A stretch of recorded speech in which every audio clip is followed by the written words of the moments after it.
Halo Tribuners, Anda sedang menyaksikan live update Tribun News edisi Jumat 19 November 2021. Siang ini akan kami sajikan informasi teraktual dan menarik yang akan dilaporkan secara langsung oleh reporter lapangan kami. Bersama saya Diamita, inilah live update selengkapnya. Kita menuju ke kabar pertama, Tribuners dari Jawa Timur. Ajang Kewirausahaan Mahasiswa Indonesia atau KMI Expo ke-12 digelar di Universitas Brawijaya.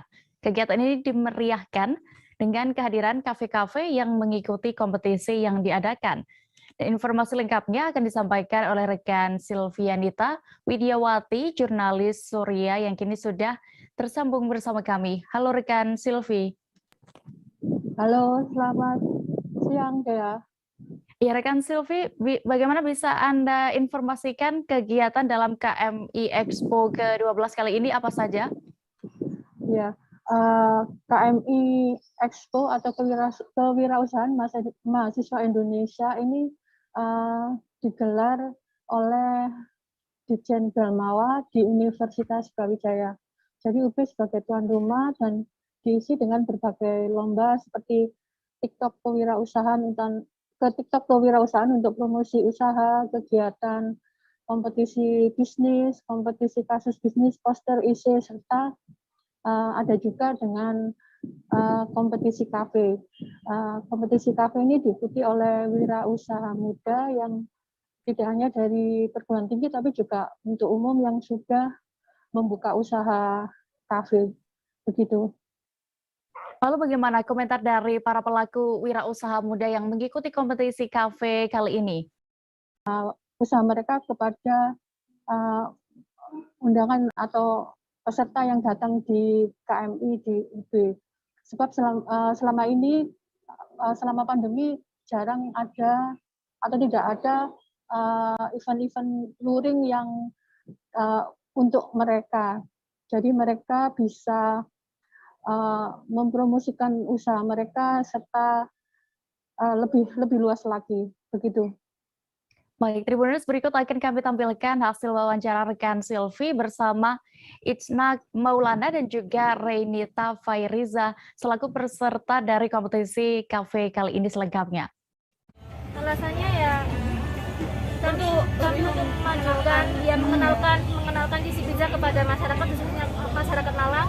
Kebetulan ini Cici Pizza itu satu-satunya Italian pizza di Kota Malang dan pertama kali Italian pizza frozen di Indonesia yang berkonsep pizza Italia. Jadi kami ada kemasan yang fresh, ada juga yang frozen. Untuk yang frozen kami juga sudah sampai ke luar Jawa. Kami juga mempunyai beberapa reseller, beberapa agen. Jadi itu salah satunya juga kami juga mau ikut ini biar Cici Pizza itu lebih dikenal banyak orang lagi. Oh, ini sih Mbak, kan habis pandemi lama ya, nggak ada event-event gitu. Sangat kerasa, maksudnya kerasa atmosfernya. Maksudnya kan dulu kita coffee shop ini memang segmentasinya mahasiswa. Nah, tapi berhubung dulu pandemi, terus sehingga mahasiswanya nggak masuk secara langsung online, akhirnya kan berdampak tuh ke penjualan coffee shop maupun UMKM yang lainnya. Nah, dengan adanya kayak bazar kayak gini, apalagi skalanya nasional, kita ya sangat ini sih dapat manfaat yang positif. Nah, itu tadi yang pertama memang selain mengenalkan market, juga yang kedua memang jadi lebih kerasa aja gitu atmosfernya, karena kebetulan coffee shop kami segmentasinya mahasiswa. Beralih ke informasi berikutnya, Tribuners menyambut Hari Raya Natal yang jatuh pada 25 Desember 2021 mendatang. IT Center Manado menghadirkan berbagai acara menarik bagi pengunjung. Rangkaian acara bernama Wonderful Christmas tersebut sudah dimulai sejak Jumat 12 November 2021 pekan lalu di kanopi area lantai dasar IT Center. IT Center Manado juga menghadirkan hiburan bagi para pengunjung mulai dari Christmas dance hingga bagi-bagi hadiah. Untuk mengetahui lebih detailnya, sudah bergabung bersama kami rekan jurnalis dari Tribun Manado, ada Iswara Safitri yang akan menyampaikan informasi lengkapnya. Halo rekan Iswara. Halo Dea. Iswara, terkait event event ini bisa Anda informasikan, adakah barang yang sedang promo di IT Center dalam rangka Wonderful Christmas?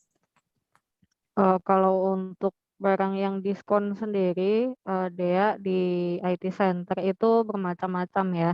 Meskipun basicnya IT Center ini menjual gadget, tapi ada juga beberapa barang yang yang promo selain gadget, yaitu seperti kacamata, terus kebutuhan pakaian dan sebagainya. Nah, untuk mengetahui untuk pengunjung yang ingin mengetahui apakah tenan-tenan tersebut mengikuti Christmas sale, itu harus menengok ke tenannya masing-masing, dan di situ dipasang kayak stiker Christmas sale begitu. Lalu bagaimana untuk pengunjung agar bisa mendapatkan promo Christmas sale ini? Nah, seperti yang tadi saya bilang, pengunjung harus datang langsung ke tenan-tenan dan pastikan bahwa tenan tersebut mengikuti Christmas sale dengan melihat tanda ada semacam stiker di tembok tenan tersebut, atau bisa langsung menanyakan ke bagian informasi di IT Center, seperti itu. Iswara, lalu bisa Anda informasikan apakah ada rangkaian acara lainnya dalam acara Wonderful Christmas 2021 ini? Nah, kalau untuk rangkaian acaranya sendiri berlangsung sejak 12 November 2021 sampai 23 November 2021. Nah, di situ ada berbagai macam hiburan juga selain promo, seperti misal ada perlombaan FIFA, terus ada juga seperti K-pop dance cover competition, dan ada dog festival juga, ada Christmas concert dan lain sebagainya, begitu deh. Baik, terima kasih rekan Iswara untuk laporan Anda dari Manado. Selamat kembali bertugas. Kita menuju Provinsi Banten, Tribuners. Tol Serang Panimbang seksi 1 ruang Serang Rangkas Bitung sudah mulai beroperasi sejak Rabu 17 November 2021 lalu. Pengoperasian ditandai dengan peresmian yang dilakukan oleh Presiden RI Joko Widodo. Namun di tengah beroperasinya Tol Serang Panimbang seksi 1 itu, ada 2 sekolah yang terdampak dan hingga kini belum diketahui nasibnya. Detail informasinya akan disampaikan oleh rekan wartawan kami dari Tribun Banten. Ada rekan Desi Purnamasari yang kini sudah bergabung bersama kami. Halo rekan Desi. Iya, halo rekan Dea. Rekan Desi, bisa Anda informasikan 2 sekolah yang terdampak tol ini apa? Mana saja? Iya, baik rekan Dea. Sebelumnya tol Serang Rangkas Bitung yang sudah mulai dioperasikan pada Rabu 17 November 2021 tersebut, namun di tengah operasi tol Serang Panimbang yang telah diresmikan oleh Presiden Joko Widodo, itu terdapat cerita tersendiri bagi 2 dari 4 sekolah yang terdampak pembangunan dari tol tersebut. 2 sekolah itu yakni SD Negeri Impres Cikesal dan SD Negeri Cipete yang berada di Kecamatan Keragilan, yang hingga saat ini masih belum jelas nasibnya bagaimana. Namun dari 4 sekolah tersebut, PT Wika sendiri, PT Serang Panimbang ini berencana akan membangun kembali atau merelokasikan sekolah tersebut. Namun hingga kini hanya 2 sekolah yang telah dibangun, yakni SD Negeri Cilayang Guha dan SD Negeri Seba. Dan Kepala Bidang Pembinaan Sekolah Dasar Dinas Pendidikan dan Kebudayaan Kabupaten Serang, Amar Ma'ruf, mengatakan bahwa pihaknya masih terus berkoordinasi dengan pihak pelaksana tol Serang Panimbang agar sekolah yang terdampak tol tersebut segera dapat direlokasikan, begitu Dea. Lalu bagaimana bisa Anda gambarkan kondisi saat ini di 2 sekolah yang terdampak tersebut dan bagaimana untuk PTM-nya?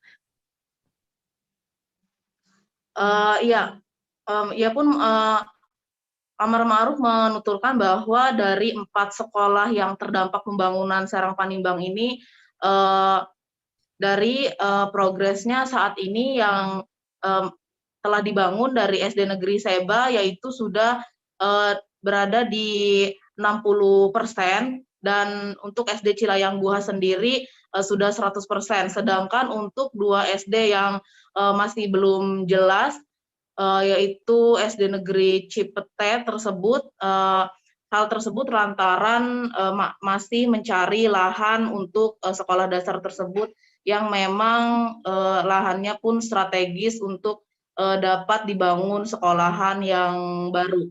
Sedangkan untuk PTM sendiri masih terus berjalan secara luring ya, secara luring masih terus berjalan lantaran sekolah yang lama belum dilakukan penggusuran. Hal tersebut karena belum adanya relokasi untuk sekolah yang baru.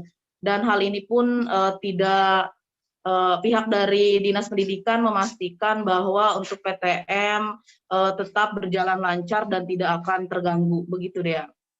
Baik, terima kasih rekan Desi untuk laporan Anda langsung dari Serang, Banten. Selamat bertugas kembali. Dari Provinsi Banten, kita beralih ke Jawa Tengah, Tribuners. Kampung yang terletak di Kelurahan Purwosari, Kecamatan Lawean, Kota Surakarta, selalu kebanjiran saat Kota Solo diguyar hujan terus-menerus. Ketinggian genangan air pun bahkan mencapai paha orang dewasa. Wali Kota Gibran, Raka Buming Raka, mengaku belum menemukan solusi untuk mengatasi banjir di Kampung Todipan, Kota Solo. Kabar selengkapnya akan disampaikan rekan wartawan kami dari Tribun Solo. Ada Christine Intan yang kini sudah terhubung dan dengan informasinya. Halo, rekan Christine. Halo, rekan Dea. Rekan Christine, saya mendapatkan informasi bahwa banjir di Kota Solo ini disebut sebagai siklus tahunan. Bisa Anda jelaskan? Baik, terima kasih Dea. Memang benar siklus banjir yang ada di Kota Solo menjadi siklus tahunan, tepatnya kembali terjadi pada Rabu 17 November 2021 hingga pukul 20.18 WIB pemukiman di Kampung Todipan, Kelurahan Purwosari, Kecamatan Lawean, Solo masih tergenang dengan air ataupun kebanjiran tersebut. Dan dari keterangannya ataupun dari pantauan juga untuk ketinggian sampai di beberapa titik ada yang sampai paha orang dewasa dan sampai totalnya sekitar 106 rumah warga Todipan yang tergenang air, sedangkan yang ada di rumah kawasan Tegalmulyo juga terdampak kebanjiran ini sendiri. Dan kebanjiran ini juga pernah terjadi pada sejak Mei 2021 dengan permasalahan yang sama, yaitu drainase di area kota ataupun Kampung Todipan ini sendiri. Juga untuk area Todipan sendiri juga wilayah yang kecil dengan kedangkalan kedalaman sungai yang dangkal juga mengakibatkan air cepat meluap apabila adanya intensitas hujan tinggi di Kota Solo. Begitu dia. Baik, lalu Presiden, bagaimana tanggapan Wali Kota Solo Gibran Raka Buming Raka terkait peristiwa ini? Baik, terkait dengan tanggapan dari Wali Kota Solo Gibran Raka Buming Raka mengatakan sementara ini pemerintah Kota Solo belum bisa memiliki solusi tepat untuk pencegahan banjir, terutama di kawasan Todipan. Gibran mengatakan permohonan maaf karena banjir ini adalah suatu siklus tahunan bertahun-tahun di Kota Solo sehingga belum ada solusi. Namun dari Wali Kota Solo mengatakan bahwa sudah melakukan koordinasi dengan penanggulangan bencana daerah BPBD Kota Solo untuk berkoordinasi untuk menanggulangi kebanjiran yang ada di Kota Solo. Dan dari pantauannya juga dari BPBD juga sudah melakukan standby di lokasi dengan menerjunkan beberapa personil untuk di area Kelurahan Todipan dan Purwosari ini sendiri. Memang di waktu itu banyak sekali warga yang mengeluh adanya genangan air yang masuk ke dalam rumah. Namun dari pihak BPBD juga mengatakan bahwa selama proses ataupun selama kebanjiran itu tidak ada warga yang mengungsi, sehingga BPBD melakukan surveiling ataupun melakukan survei di area Todipan itu sendiri untuk melihat bagaimana warga, saya bukan hanya melihat tapi juga membantu warga untuk evakuasi barang-barangnya dinaikkan ke lantai 2 rumah dari warga-warga itu sendiri. Sedangkan untuk warga yang memiliki anak-anak juga khawatir anak-anak ini akan terserang penyakit ataupun seperti itu, sehingga selama 1 hari itu di hari Rabu 17 November 2021 di malam itu warga hanya bisa pasrah dan berharap hujan di Paleg itu selesai sehingga air cepat surut dan segera dilakukannya pembersihan di wilayah itu. Dea. Baik, berikut Tribuners akan kami tampilkan hasil wawancara rekan Christine bersama Wali Kota Solo, Gibran Rakabuming Raka selengkapnya. Banjir di situ kan memang sudah bertahun-tahun ya, dan ya ini mohon maaf belum ada solusinya. Tapi yang jelas dari BPBD sudah kita standby-kan di beberapa titik-titik. Kemarin ke selain Todipan kan ada di ini juga Kerten kemarin juga ada beberapa titik. Pokoknya kita standby-kan di beberapa tempat. Ya semua alat-alatnya, pompa dan lain-lain. Ini curah hujannya ya tinggi banget. Laporan kemarin seperti apa, Mas? Ya, yang paling parah yang Todipan itu. Kira-kira mau dikeruk, Mas? Hujannya udah mulai reda ya, dikit-dikit surut. Kan sejak Mei itu, Mas, mau dikeruk kapan kira-kira? Ya ini coba ya, ini kita usahakan lagi. Soalnya pengurukan tok ya, menyelesaikan masalah. Soalnya ini sungainya kecil banget. Ternyata kemarin sempat ditinjau ya, Mas? Kemarin sempat ditinjau. Parapetnya juga. Ya, itu juga. Ya nantilah. Nanti kita carikan solusinya. Puluhan pengungsi Afghanistan terlibat saling dorong dengan security yang berada di kantor UNHCR. Pasalnya mereka tidak mau kembali ke wismanya di Jalan Dr. Mansur, Kota Medan. Para pengungsi ini melakukan aksi di halaman kantor UNHCR sebagai bentuk protes pembongkaran paksa tenda mereka sebelumnya. Selengkapnya akan disampaikan rekan Vian, jurnalis Tribun Medan yang kini sudah terhubung bersama kami. Halo rekan Vian. Ya, halo rekan Dea. Iya, rekan Vian, berdasarkan informasi yang sudah Anda himpun, bagaimana bisa Anda gambarkan saat itu kondisi pengungsi Afghanistan di sana? Ya, baik Dea dan juga pemirsa di rumah. Kondisi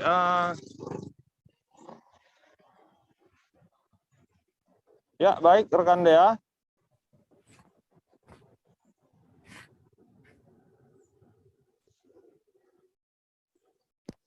Ya, baik rekan Dea dan juga pemirsa di rumah. Ya, kondisi pada tadi malam sempat terjadi aksi saling dorong antara pengungsi dan pihak security di gedung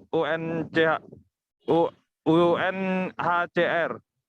Kondisi tersebut karena pengungsi diminta untuk kembali ke wisma mereka karena mereka telah 17 hari lamanya bertahan di halaman gedung tersebut.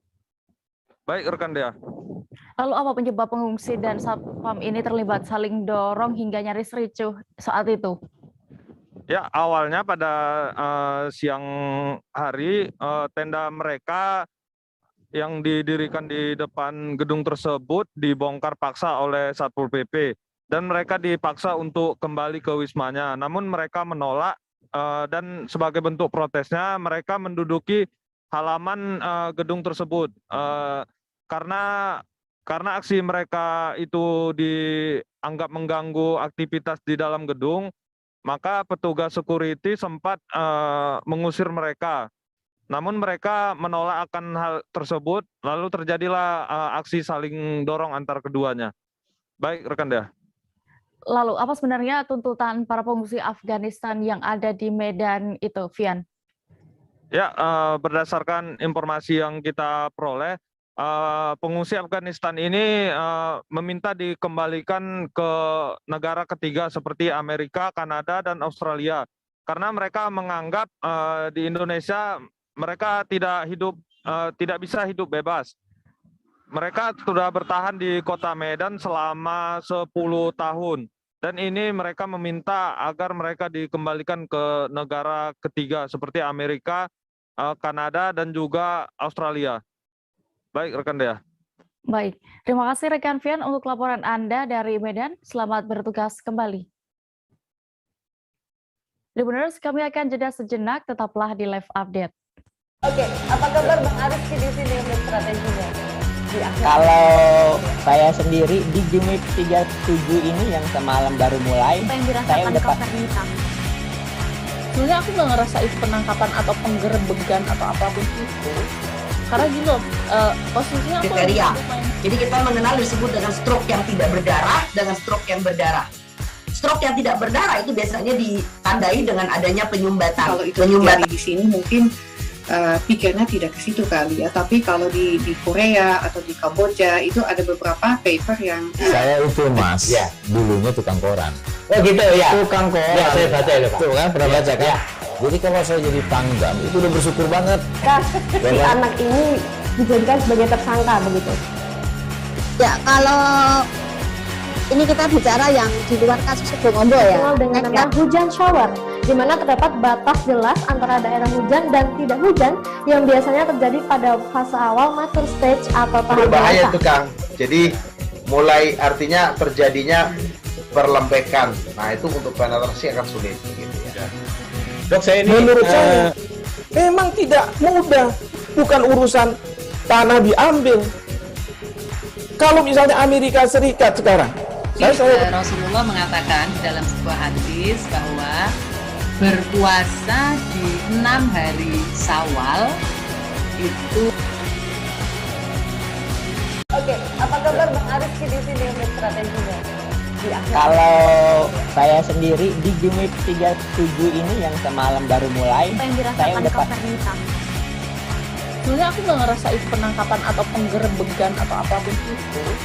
Karena gini loh, posisinya aku Kriteria. lagi main. Jadi kita mengenal disebut dengan stroke yang tidak berdarah dengan stroke yang berdarah.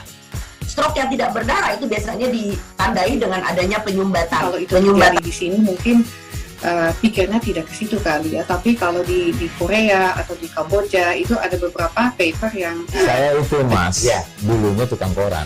Oh gitu ya? Tukang koran. Ya, saya baca itu Pak. Tuh kan, pernah baca kan? Ya. Jadi kalau saya jadi pangdam, itu udah bersyukur banget. Si anak ini dijadikan sebagai tersangka begitu. Ya, kalau ini kita bicara yang di luar kasus Sebongombo ya. Dikenal dengan nama hujan shower, di mana terdapat batas jelas antara daerah hujan dan tidak hujan yang biasanya terjadi pada fase awal mature stage atau tahap Berbahaya dewasa. itu Kang. Jadi mulai artinya terjadinya perlempekan. Nah itu untuk penetrasi akan sulit. Gitu ya. Dok, saya ini menurut saya memang tidak mudah, bukan urusan tanah diambil. Kalau misalnya Amerika Serikat sekarang, Rasulullah mengatakan dalam sebuah hadis bahwa berpuasa di 6 hari Syawal itu.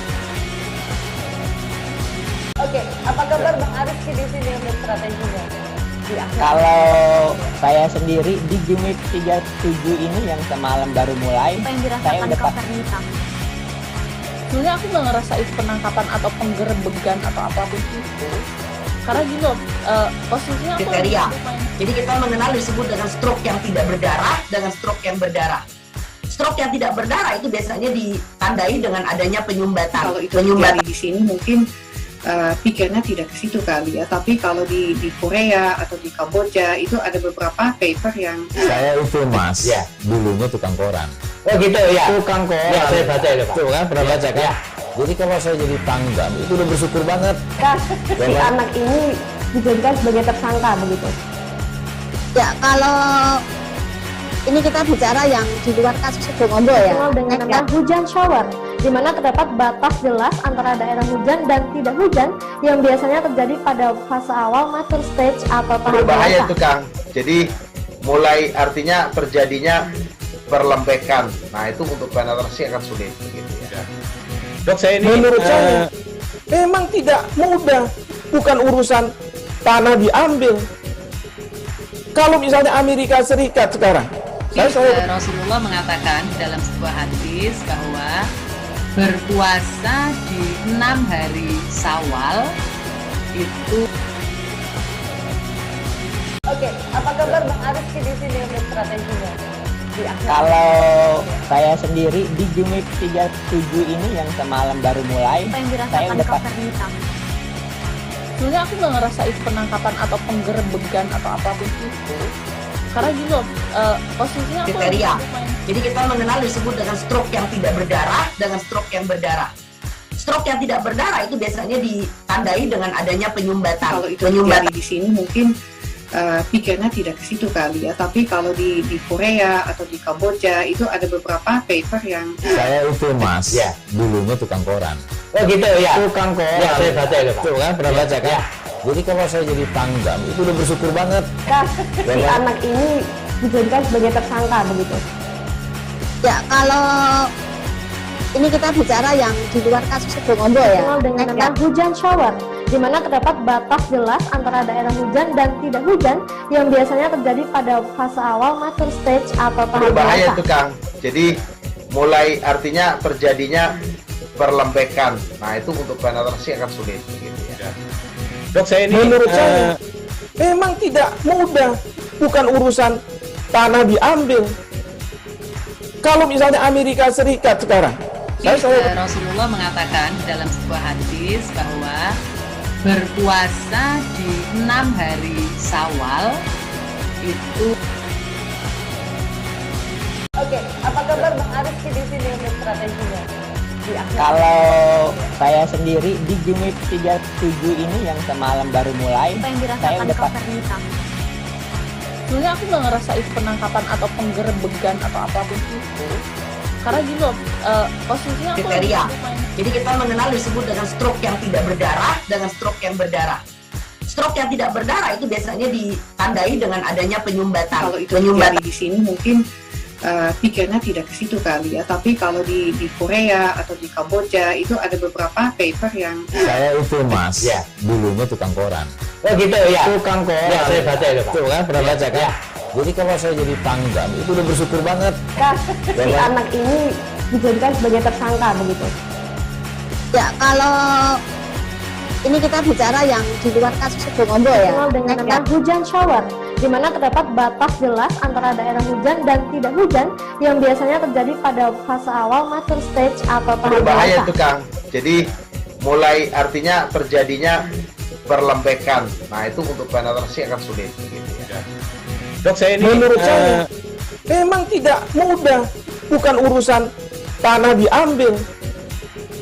Kalau misalnya Amerika Serikat sekarang, Rasulullah mengatakan dalam sebuah hadis bahwa berpuasa di 6 hari Syawal itu.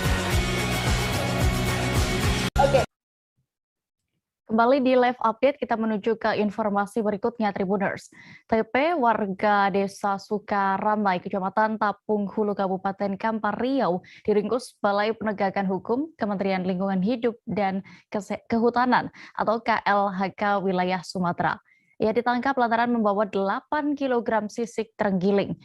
TP ditangkap di kawasan Jalan Lintas Timur Sumatera, Gemuruh, Tunggal Ulu, Kecamatan Tunggal Ulu, Kabupaten Tanjung Jabung Barat, Jambi.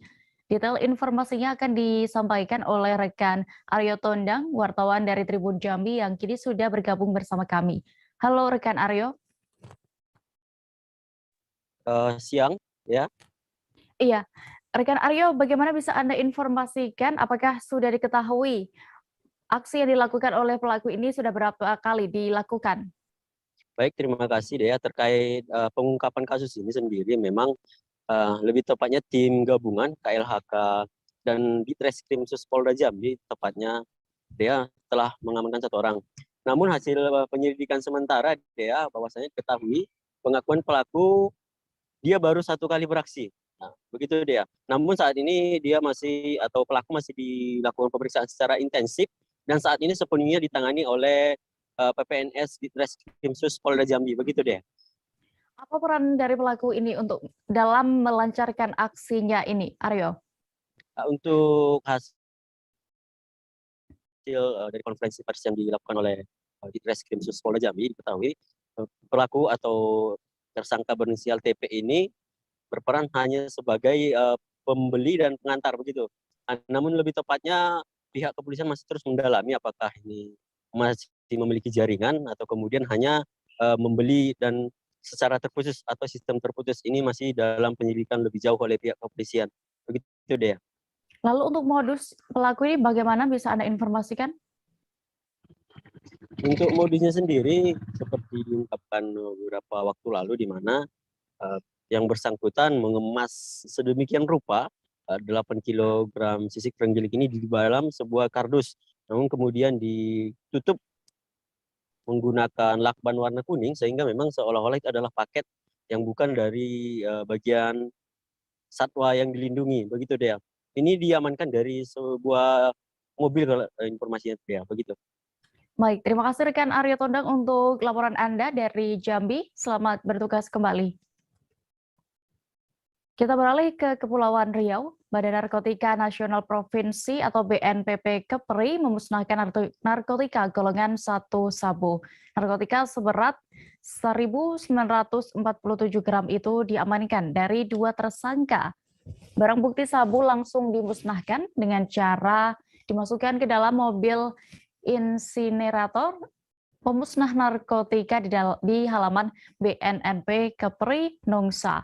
Untuk mengetahui lebih detailnya sudah bergabung bersama kami rekan jurnalis dari Tribun Batam, ada Beres Lumban Tobing yang akan menyampaikan informasi lengkapnya. Halo rekan Beres. Ya, halo rekan Dea. Iya rekan Beres, bisa Anda informasikan terkait kegiatan memusnahkan sabu ini? Baik, Tribuner. Jadi Badan Narkotika Nasional Provinsi Kepulauan Riau kembali melakukan pemusnahan sejumlah barang bukti narkotika jenis sabu. Nah, narkotika jenis sabu ataupun golongan 1 narkotika ini diamankan dari 2 tersangka. Tersangka pertama itu di TKP Bandara Hang Nadim, dari salah seorang calon penumpang terdeteksi oleh tim Aptek beberapa pekan lalu. Nah, dari tersangka diamankan ataupun barang bukti disimpan di dalam dubur ataupun anus tersangka, begitu. Nah, untuk TKP kedua diamankan dari Pelabuhan Tapekong, Kabupaten Bintan, ataupun Pelabuhan Teluk Sebong, seperti itu. Nah, dari 2 tersangka ini ada pun jumlah barang bukti kurang lebih 2 kilo, seperti itu. Nah, kemudian dilakukan pemusnahan oleh BNN, Badan Narkotika Nasional Provinsi Kepri, dengan dimasukkan ke dalam mesin incinerator. Demikian. Beres, lalu bagaimana untuk proses hukum dari pelaku ini? Apakah sudah ada jeratan pasal yang dijatuhkan kepada mereka? Ya, baik, berdasarkan konferensi pers yang dilangsungkan oleh BNNP Provinsi Kepri, bahwa 2 tersangka ini dijerat dengan hukuman mati ataupun pidana penjara seumur hidup. Ya, baik, terima kasih rekan Beres, dan berikut Tribuners akan kami tampilkan hasil keterangan yang berhasil didapatkan oleh rekan jurnalis kami dari Kabid Pemberantasan BNN Provinsi Kepri, Kombes Pol Heru Yulianto selengkapnya. Yang mana pada hari ini kita lakukan pemusnahan 2 LKN, yang satu dari Hang Nadim, TKP Hang Nadim, satu dari TKP di Bintan. Dan dari pengungkapan itu kita bisa amankan 2 orang tersangka. Pak, terkait tren peredaran narkoba sepanjang 2021 ini, seperti apa di saat ini? Peredaran narkoba itu tidak pernah berhenti pada prinsipnya, walaupun dalam kondisi pandemi mereka menunggu kelemahan atau kelengahan kita sebagai petugas. Nah, itulah kesempatan mereka. Dengan kondisi pandemi, mereka justru meningkatkan kegiatannya dengan berbagai macam cara. Yang sebagaimana kita ketahui, ada yang dimasukkan ke dalam tubuhnya melalui dubur, ya, ada yang dikamuflasekan dengan kemasan sebagai teh Cina dan sebagainya. Ya, pada prinsipnya mereka yang membawa. Yang di Bintan itu barang buktinya sekitar 2 kg sabu yang dikemas di dalam kemasan teh Cina, ya. Nah, dari informasi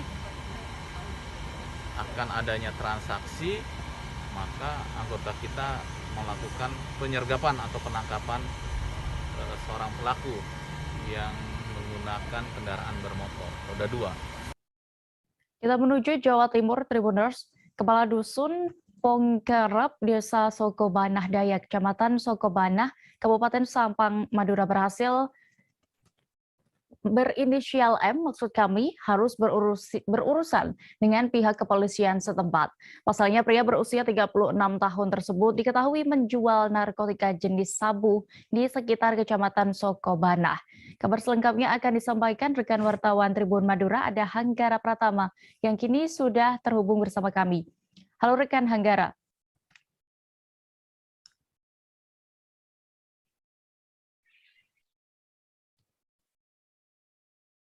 Halo rekan Dea. Iya, rekan Hanggara, bisa Anda informasikan seperti apa untuk kronologi penangkapan terhadap pelaku ini?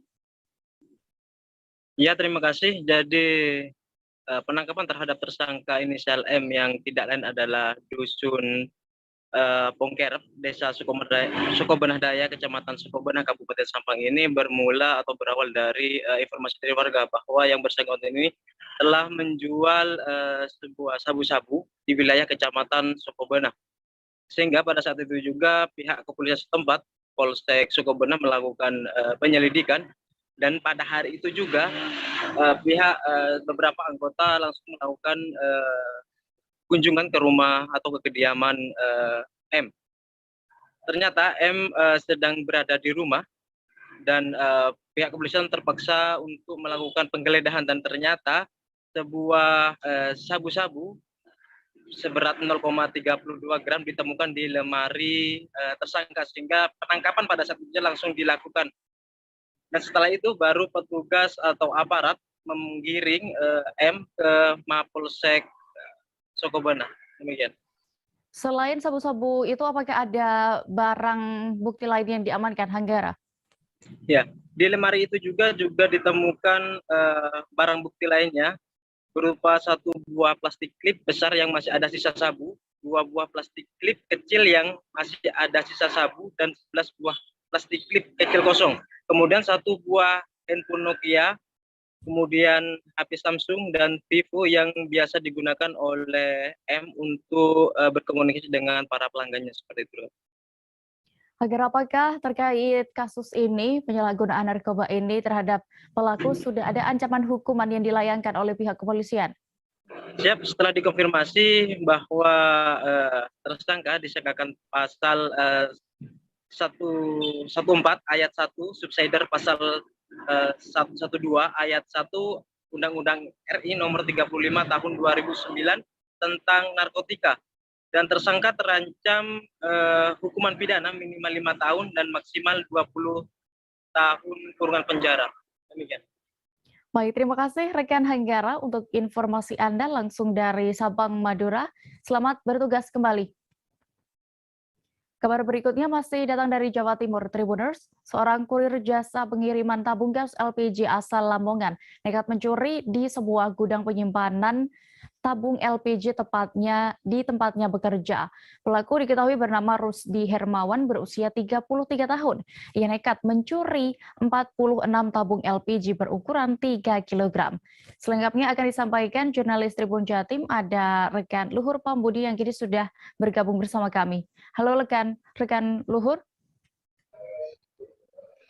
Ya, Dea. Halo. Ya, rekan Luhur, silakan dengan informasi yang sudah Anda himpun. Bagaimana awalnya bisa Anda ceritakan kasus ini bisa dibongkar oleh pihak kepolisian?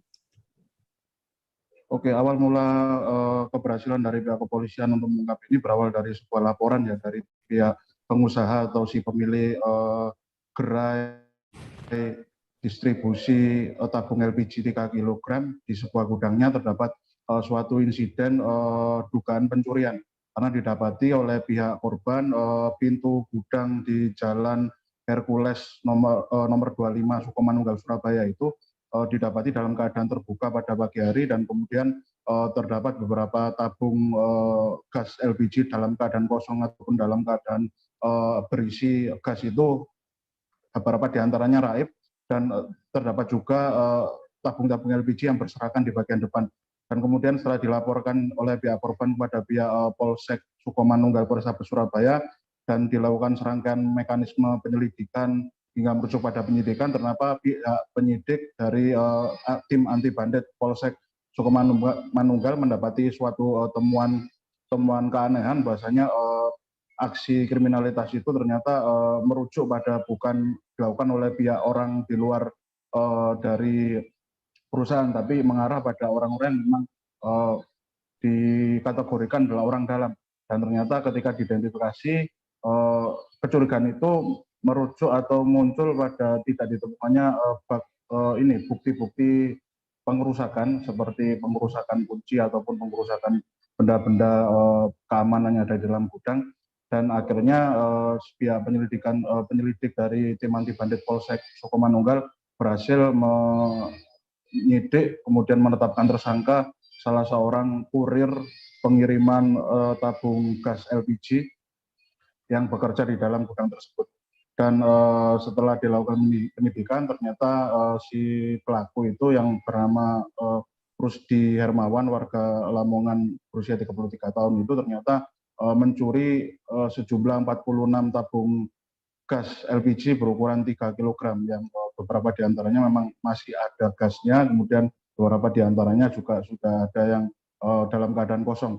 Dan ternyata si pelaku ini berusaha untuk menjual tabung hasil curian itu, tabung gas hasil curian itu kepada toko-toko di mana Rusdi itu biasa melakukan pengiriman tabung gas ke berbagai macam daerah permukiman tempat dia menjual gas. Jadi sosok dari si pelaku pencurian ini bernama Rusdi ini adalah kurir pengiriman gas tabung LPG yang biasanya atau setiap hari melakukan distribusi ke berbagai macam gerai atau toko atau rumah-rumah warga yang berlangganan pasokan gas di gudang tempat dirinya bekerja.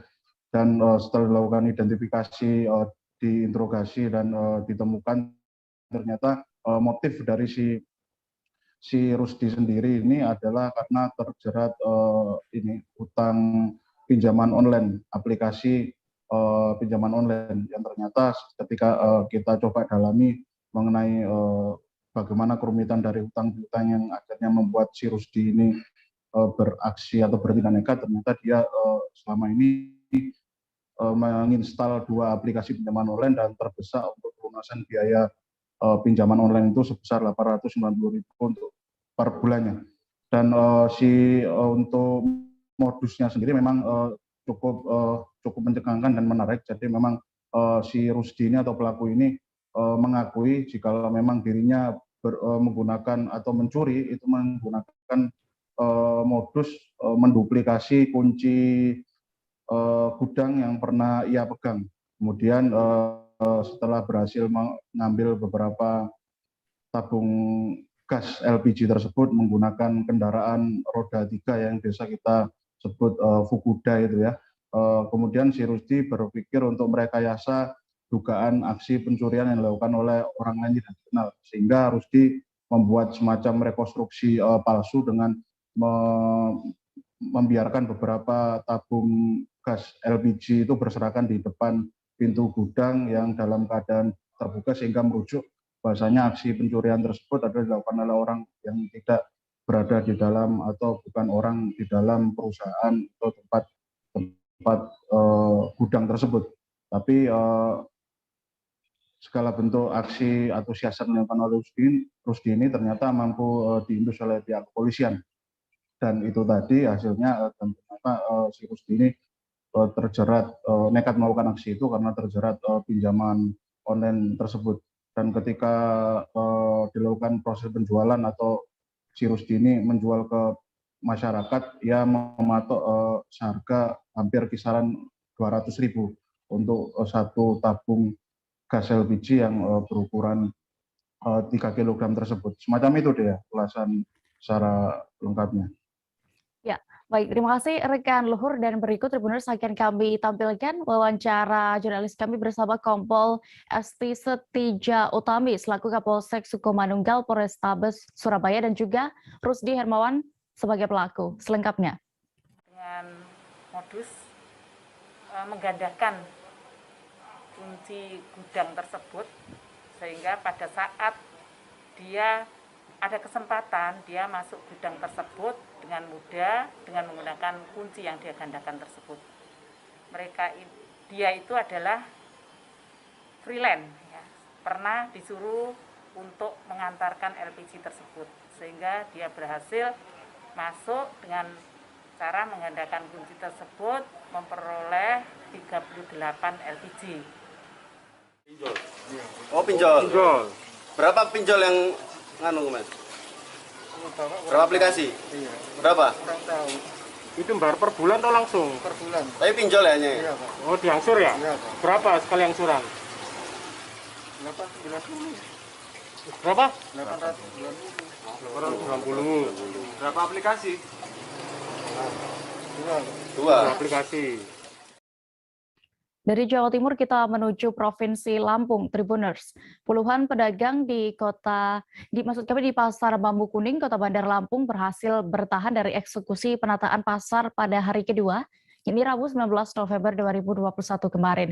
Puluhan pedagang di Jalan Bukit Tinggi ini membentuk barikade untuk menghadang alat berat dan personel polisi Pamung Praja yang hendak mengeksekusi lapak-lapak mereka.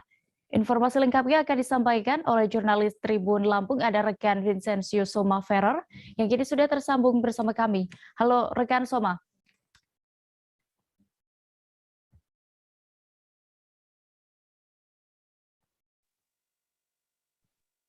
Ya, halo, selamat siang. Ya Soma, bagaimana berdasarkan pantauan Anda bisa Anda gambarkan terkait rencana eksekusi lapak-lapak pedagang untuk direlokasi ke lantai 2 dan 3 Pasar Bambu Kuning tersebut? Ya, penataan PKL Pasar Bambu Kuning Bandar Lampung memang sejatinya dilakukan mulai dari awal pekan ini, di mana untuk khusus di Jalan Bambu Kuning merupakan di bagian belakang Pasar Bambu Kuning.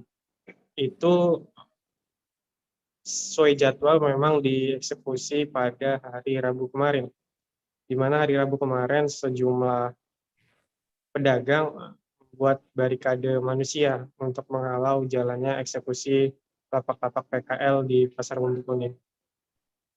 Akibat dari itu, pemerintah setempat memutuskan untuk menunda eksekusi lapak tersebut dan dijadwalkan kembali pada kemarin Kamis. Namun sayangnya setiap dari pedagang juga melakukan hal yang sama, sehingga hingga saat ini lapak-lapak yang rencananya direlokasi masih berdiri tegak di area pasar. Lalu bagaimana reaksi dari pihak terkait atas gagalnya eksekusi lapak-lapak pedagang pada hari kedua? Iya, dari pemerintah sendiri memang tegas untuk menjadwalkan penataan PKL, mengingat lokasi mereka yang berada di jalur trotoar pasar tersebut, di mana di bawah jalur trotoar tersebut merupakan aliran drainase. Lalu kemudian untuk menjaga kondisivitas, pemerintah kota menjadwalkan penataan yang dimungkinkan masih dalam waktu dekat untuk diagendakan. Seperti itu dia. Baik, berarti belum ada rencana lagi kelanjutannya untuk kapan eksekusi lapak-lapak itu dilakukan kembali, Soma? Saat ini pemerintah setempat masih menunggu bagaimana kondisivitas lokasi atau TKP, di mana nanti setelah dinilai kondusif, pemerintah setempat akan kembali menjadwalkan eksekusi dari setiap lapak-lapak yang ada. Ya, baik, terima kasih rekan Soma untuk laporan Anda dari Lampung. Selamat bertugas kembali. Tribuners, kami masih akan kembali dengan informasi pilihan lainnya. Tetaplah di Live Update. Oke, apa kabar Bang Ariski di sini untuk strateginya? Kalau saya sendiri di Game Week 37 ini yang semalam baru mulai, saya udah pasti. Sebenarnya aku nggak ngerasa itu penangkapan atau penggerebegan atau apapun itu. Karena gini loh, posisinya aku kriteria. Jadi kita mengenal disebut dengan stroke yang tidak berdarah dengan stroke yang berdarah.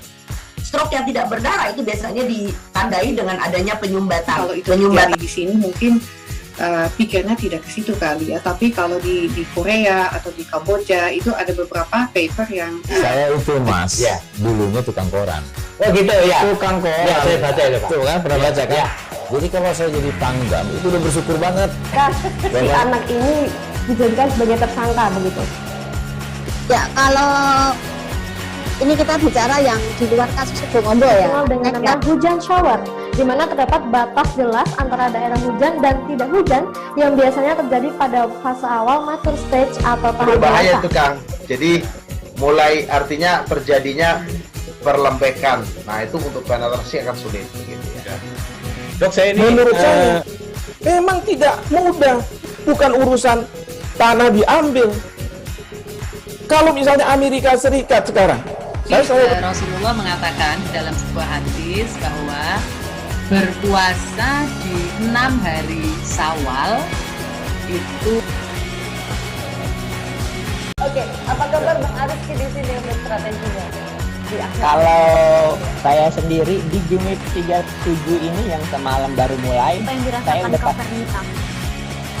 Sebenarnya aku nggak ngerasa itu penangkapan atau penggerebegan atau apapun itu. Karena gini loh, posisinya aku kriteria. Jadi kita mengenal disebut dengan stroke yang tidak berdarah dengan stroke yang berdarah.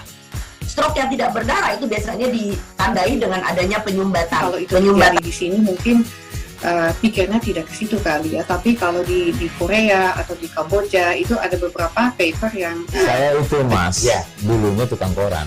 Oh gitu ya. tukang koran. Ya, saya baca itu, Pak. Tuh kan, pernah baca kan? Jadi kalau saya jadi tanggam, itu udah bersyukur banget.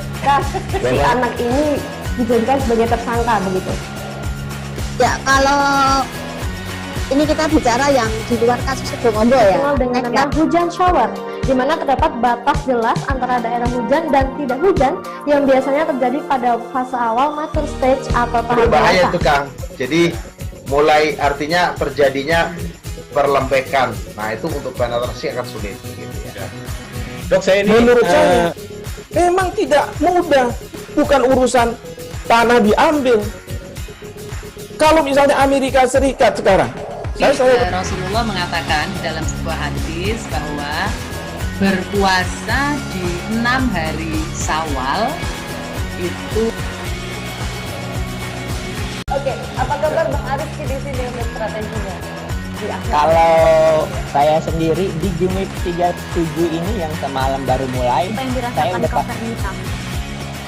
sebenarnya aku nggak ngerasa itu penangkapan atau penggerebegan atau apapun itu. Karena gini loh, posisinya aku kriteria. Jadi kita mengenal disebut dengan stroke yang tidak berdarah dengan stroke yang berdarah. Stroke yang tidak berdarah itu biasanya ditandai dengan adanya penyumbatan. kalau itu terjadi di sini mungkin pikirnya tidak ke situ kali ya, tapi kalau di Korea atau di Kamboja itu ada beberapa paper yang Saya itu Mas, ya, dulunya tukang koran. Oh gitu ya. tukang koran. Ya, saya baca itu, Pak. Tuh kan, pernah baca kan? Jadi kalau saya jadi tanggam, itu udah bersyukur banget. Si anak ini dijadikan sebagai tersangka begitu.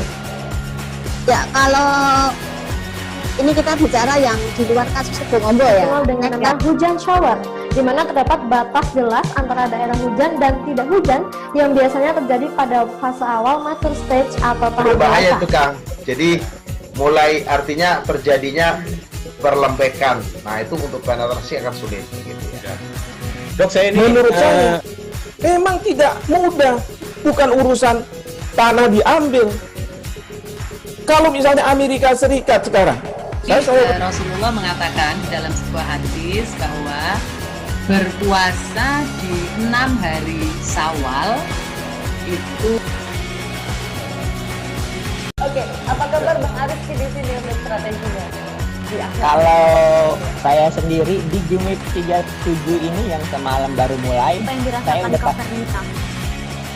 sebenarnya aku nggak ngerasa itu penangkapan atau penggerebegan atau apapun itu. Karena gini loh, posisinya aku kriteria. Jadi kita mengenal disebut dengan stroke yang tidak berdarah dengan stroke yang berdarah. Stroke yang tidak berdarah itu biasanya ditandai dengan adanya penyumbatan. kalau itu terjadi di sini mungkin pikirnya tidak ke situ kali ya, tapi kalau di Korea atau di Kamboja itu ada beberapa paper yang Saya itu Mas, ya, dulunya tukang koran. Oh gitu ya. tukang koran. Ya, saya baca itu, Pak. Tuh kan, pernah baca kan? Jadi kalau saya jadi tanggam, itu udah bersyukur banget. Si anak ini dijadikan sebagai tersangka begitu.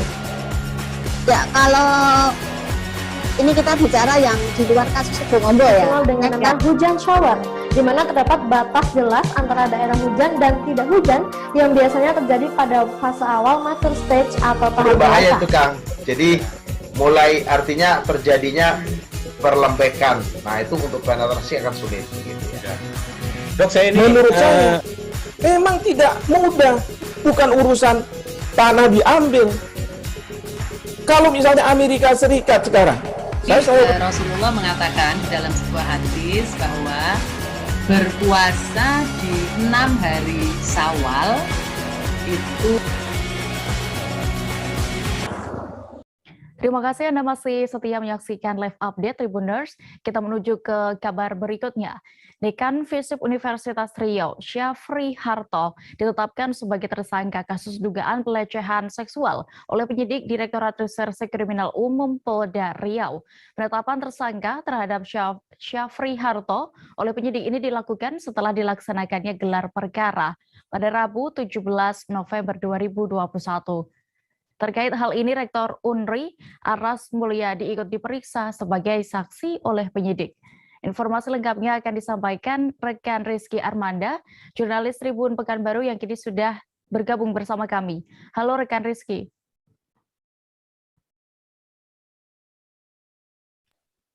Ya, halo Dea. Rekan Rizky, bisa Anda informasikan kepada kami apa saja barang bukti dan juga sudah ada berapa saksi yang diperiksa hingga Dekan FISIP Universitas Riau ini ditetapkan sebagai tersangka? Ya, baik. Terkait penetapan tersangka ini, untuk barang bukti yang dijadikan sebagai alat bukti untuk penetapan tersangka terhadap Syafri Harto sendiri, sampai saat ini belum disampaikan oleh tim penyidik. Namun untuk para saksi, sampai pada hari Kamis kemarin, total ada sekitar 18 orang saksi yang sudah diperiksa oleh tim penyidik. Di antaranya baik itu dari saksi pelapor atau korban, kemudian juga beberapa orang dari pihak kampus, termasuk juga dari terlapor sendiri, begitu. Dan rencananya untuk terlapor, Syafri Harto juga akan menjalani pemeriksaan dalam kapasitasnya sebagai tersangka. Lalu bagaimana, apakah sudah ada tanggapan dari pihak tersangka ini terkait sudah ditetapkannya status tersangka atau juga tanggapan dari kuasa hukum korban? Iya, kemarin kami sudah berupaya untuk mengonfirmasi kepada pihak Syafri Harto. Dalam hal ini penasehat hukumnya bernama Ronald Reagan. Ia mengaku pihaknya sudah menerima surat pemberitahuan status tersangka yang disandang oleh kliennya, dan untuk langkah hukum yang akan diambil setelah ini, Ronald menyatakan untuk itu akan didiskusikan terlebih dahulu dengan beberapa orang dari tim kuasa hukum, termasuk juga dengan keluarga kliennya atau keluarga terlapor, gitu. Lalu apakah pihak kampus sudah ikut merespons kasus ini, Rizky, dan apa yang akan dilakukan? Ya, sejauh ini belum ada pernyataan resmi dari pihak kampus, karena kemarin juga Rektor Universitas Riau sendiri, Aras Mulyadi, menjalani pemeriksaan oleh tim penyidik, dan untuk hasil tim yang dibentuk secara independen oleh pihak kampus juga belum ada hasilnya, begitu. Baik, Tribuners, berikut akan kami tampilkan hasil wawancara rekan Rizky bersama Kombes Pol Sunarto selaku Kabid Humas Polda Riau selengkapnya. Kasus dugaan tindak pidana cabul, bahwa penyidik telah menetapkan Saudara HS sebagai tersangka. Ini setelah melalui proses penyidikan, kemudian dilaksanakan gelar perkara. Penyidik telah memutuskan itu kemarin, kemudian akan segera dilakukan pemanggilan kepada Saudara HS untuk diperiksa sebagai tersangka. Sejauh ini sudah berapa orang saksi yang kita periksa, Pak Kabid?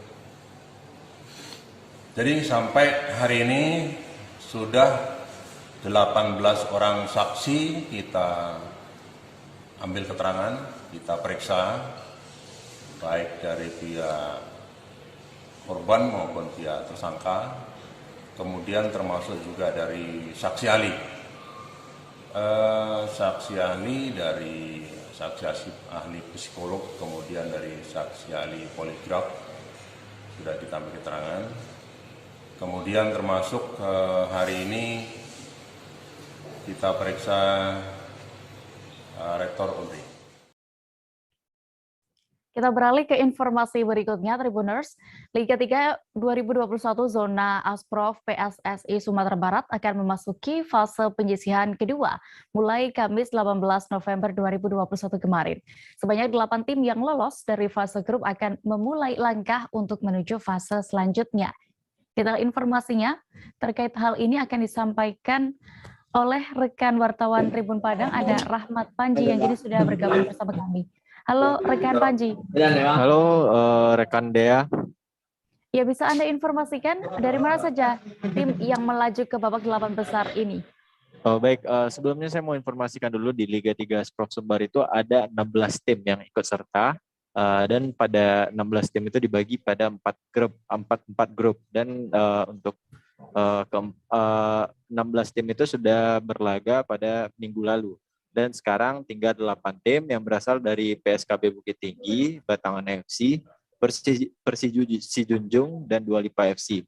Dan selanjutnya ada PSP Padang, PSPS Batu Sangkar, Gasdiko 50 Kota, dan Aroma Mataram. Seperti itu rekan Dea. Ya, lalu di mana pertandingan babak 8 besar ini akan dilangsungkan? Jadi karena ada 8 tim itu dibagi 2 grup lagi. Jadi ada grup E dan grup F. Dan untuk di grup E itu bermain di Sungai Sari, Padang Pariaman, sedangkan di grup F itu bermain di Gor Haji Agus Salim, Kota Padang. Seperti itu rekan Dea.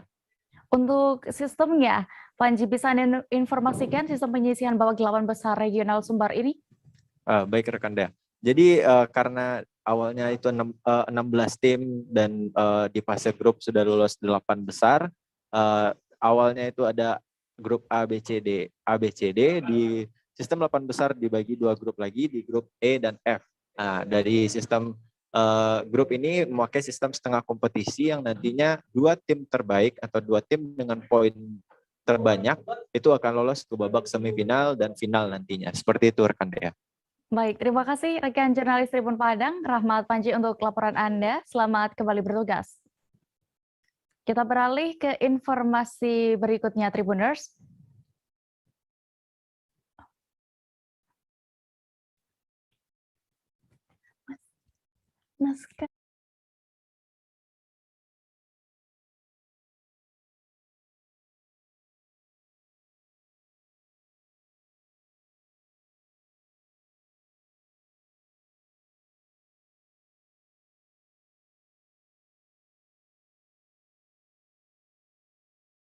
Oke, apa kabar Bang Ariski di sini untuk strateginya? Kalau saya sendiri di Jumit 37 ini yang semalam baru mulai, saya udah sebenarnya aku nggak ngerasa itu penangkapan atau penggerebegan atau apapun itu, karena gitu posisinya aku kriteria. Jadi kita mengenal disebut dengan stroke yang tidak berdarah dengan stroke yang berdarah. Stroke yang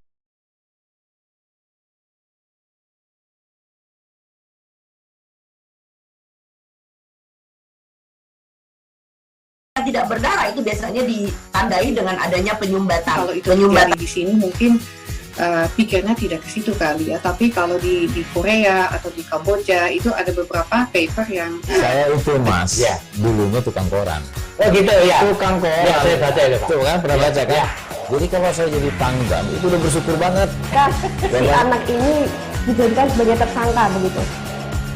Ya, kalau ini kita bicara yang di luar kasus Situbondo ya. Dengan nama hujan shower, di mana terdapat batas jelas antara daerah hujan dan tidak hujan yang biasanya terjadi pada fase awal mature stage atau tahap berbahaya itu Kang. Jadi mulai artinya terjadinya perlembekan. Nah itu untuk penetrasi akan sulit. Gitu, ya.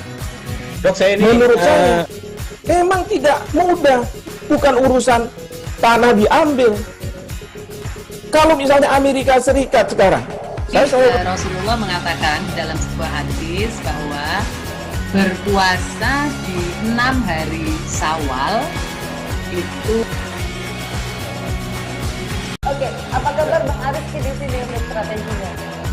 Kalau saya sendiri di Jumit 37 ini yang semalam baru mulai, Apa yang saya dirasakan udah Kak Fernita?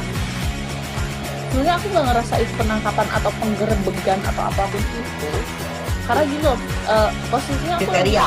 Jadi kita mengenal disebut dengan stroke yang tidak berdarah dengan stroke yang berdarah. Stroke yang tidak berdarah itu biasanya ditandai dengan adanya penyumbatan. Kalau itu terjadi di sini mungkin pikirnya tidak ke situ kali ya, tapi kalau di Korea atau di Kamboja itu ada beberapa paper yang Saya itu Mas, dulunya tukang koran. Oh gitu ya. Tukang koran. Ya, saya baca itu Pak. Tuh kan pernah baca kan? Jadi kalau saya jadi pangdam itu udah bersyukur banget. Si anak ini dijadikan sebagai tersangka begitu. Ya, kalau ini kita bicara yang di luar kasus Sebongombo ya. Dikenal dengan nama hujan shower, di mana terdapat batas jelas antara daerah hujan dan tidak hujan yang biasanya terjadi pada fase awal mature stage atau tahap Berbahaya dewasa. itu Kang. Jadi mulai artinya terjadinya perlembekan. Nah itu untuk penetrasi akan sulit. Gitu ya. Dok, saya ini Menurut saya memang tidak mudah, bukan urusan tanah diambil. Kalau misalnya Amerika Serikat sekarang, Rasulullah mengatakan dalam sebuah hadis bahwa berpuasa di 6 hari Syawal itu. Mohon maaf sebelumnya Tribuners, terjadi sedikit kesalahan. Kita menuju ke kabar berikutnya dari Riau. 5 orang terdakwa kasus peredaran narkoba 40 kg sabu dan 50.000 pil ekstasi yang berhasil ditangkap Polda Riau pada Maret lalu akhirnya divonis Majelis Hakim Pengadilan Negeri PN Bengkalis. 4 orang diantaranya divonis hukuman penjara seumur hidup sesuai dengan tuntutan Jaksa Penuntut Umum Kejari Bengkalis. Dan informasi selengkapnya akan disampaikan oleh rekan kami, ada M. Natsir, jurnalis dari Tribun Pekanbaru. Halo rekan Natsir. Ya, halo Dea. Selamat siang. Rekan Natsir, tadi saya sudah sebutkan bahwa ada 4 pelaku yang sudah divonis sesuai dengan tuntutan JPU. Namun kabarnya juga ada vonis yang dijatuhkan hakim ini berbeda. Bagaimana bisa Anda informasikan?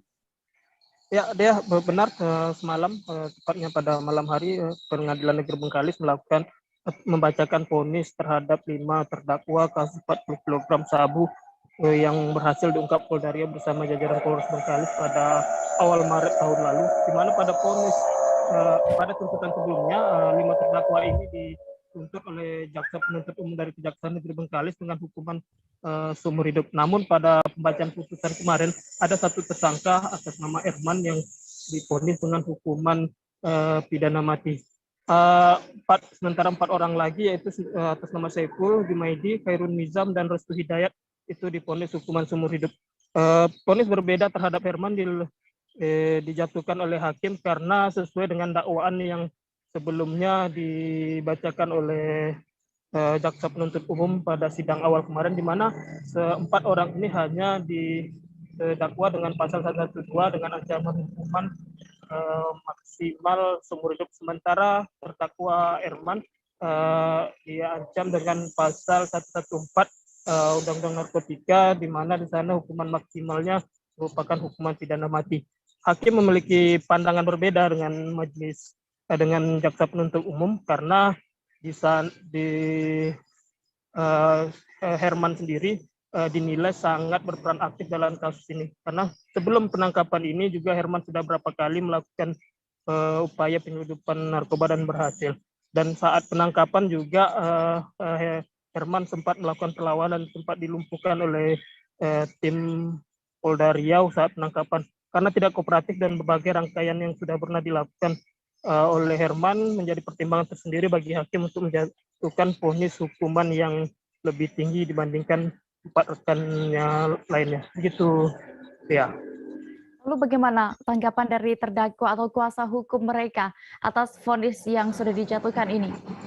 Ya, pada saat pelaksanaan sidang kemarin, mereka baik itu Jaksa Penuntut Umum maupun dari para terdakwa dan kuasa hukumnya diberikan kesempatan untuk berpikir-pikir selama 1 pekan ini apakah akan melakukan banding atau kasasi terhadap putusan yang telah dijatuhkan Majelis Hakim Pengadilan Negeri Bengkalis ini. Begitu deh. Untuk menyegarkan ingatan pemirsa, rekan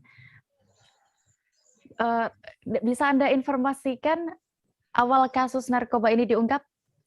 Ya, Dea, untuk pengungkapan kasus ini sendiri terjadi pada 1 Maret 2021 lalu, di mana pengungkapan berawal dari informasi yang diterima tim gabungan Polda Riau dan Polres Bengkalis bahwa akan adanya upaya penyelundupan narkoba dari Malaysia menuju Riau melalui perairan Bengkalis pada akhir Februari.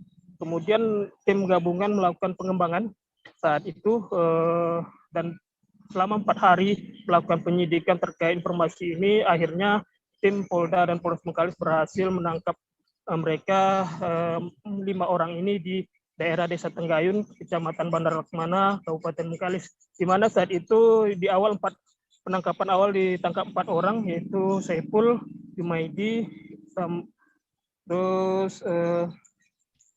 dan 2 rekannya yang divonis seumur hidup itu. Saat itu mereka sebagai mata-mata untuk memakai jika ada aparat.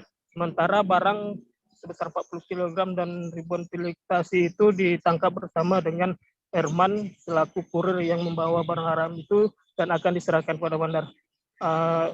Dari penangkapan itu, Herman saat dikejar sempat melakukan perlawanan dan dilakukan tindakan tegas dan terukur oleh tim Polda Riau dengan melumpuhkan bagian kaki dari Herman dan berhasil tangkap. Begitu deh. Baik, terima kasih rekan Natsir untuk laporan Anda dari Pekanbaru. Selamat bertugas kembali. Kita beralih ke informasi berikutnya, Tribuners. Kota Kendari masuk kategori endemis demam berdarah dengue atau lantaran kasus DBD yang terus terjadi di Kota Kendari. Kasusnya khususnya di Kecamatan Baruga yang berada di posisi kasus DBD tertinggi se-Kota Kendari sejak Januari hingga Oktober 2021. Kabar selengkapnya akan disampaikan wartawan Tribun News Ultra. Ada rekan Amelda Devi yang kini sudah terhubung bersama kami. Halo rekan Amelda.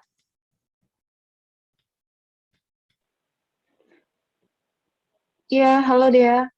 Amel, silakan dengan informasi yang sudah Anda himpun, bisa Anda informasikan berapa jumlah kasus DBD di Kota Kendari? Apakah ada korban meninggal dunia sejauh ini?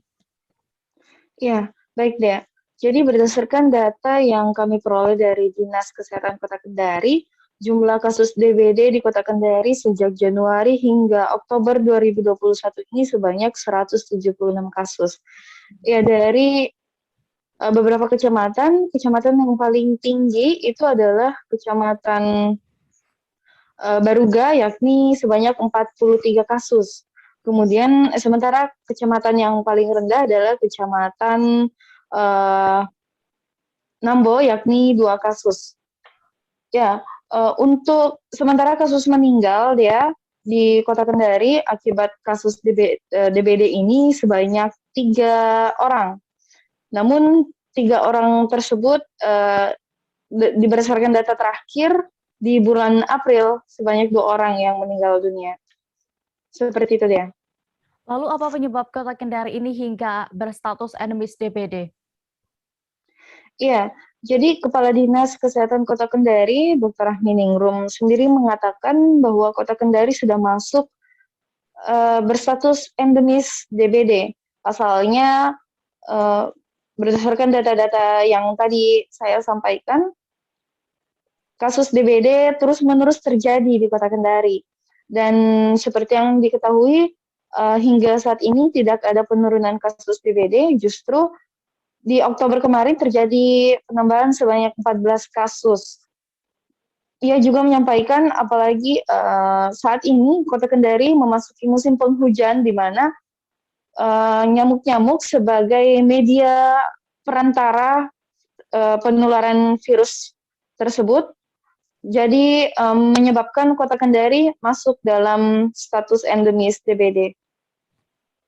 Lalu bagaimana berdasarkan informasi yang sudah Anda dapatkan, apakah sudah ada langkah yang dilakukan pemerintah Kota Kendari menangani kasus DBD ini, Amel? Iya Dea. Jadi pemerintah Kota Kendari telah mengambil langkah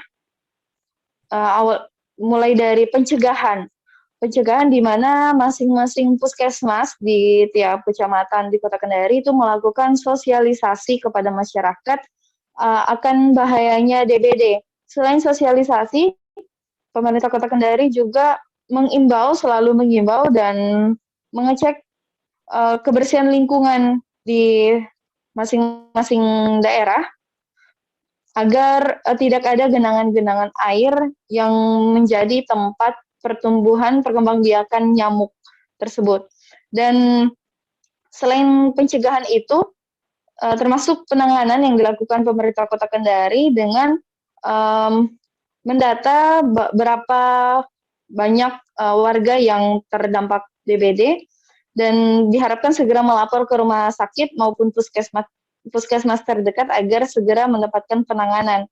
Selain itu juga pemerintah Kota Kendari setelah adanya laporan dari masyarakat juga melakukan edukasi epidemiologi di lokasi tersebut.